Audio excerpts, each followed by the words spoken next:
Assalamualaikum kapatid. Mahal kong kapatid sa pananampalataya. Hinihimok kita, hinihikayat kita na itayo mo ang iyong sala.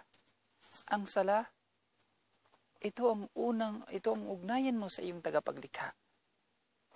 Ang sala, ito ang unang-unang itatanong sa tao sa kabilang buhay. Ang sala, liwanag mo kapatid. Liwanag mo sa mundong ito. Liwanag mo sa kabilang buhay. Ang sala, naglalayo sa iyo sa mga ipinagbabawal.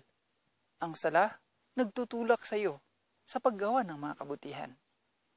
Sa pamagitan ng sala, na itatayo mo ang napakalaking katuruan sa Islam, ang mataas ng katuruan sa Islam, ang pundasyon ng Islam, ang sala.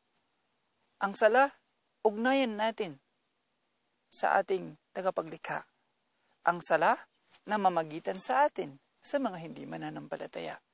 Na kung kaya sino man ang umiwan ng sala, hindi siya kabilang sa mga mananampalataya, kundi kabilang siya sa mga hindi mananampalataya o mga mapagsamba sa mga Diyos-Diyosan. Na kung kaya kapatid, ang sala, ginawa ng Allah na magaan. Hindi niya pinahirapan ang kanyang mga alipin. La yukallifullahu nafsan illa wus'aha. So ang sala, nandun ang kakayahan ng bawat isa sa atin. Ang sala, nagpapasigla sa bawat isa sa atin.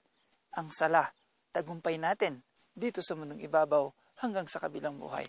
So, expected ko kapatid na itaguyod mo yung sala. Huwag mong pabayaan. Para sa iyo ito. Hindi para sa Allah.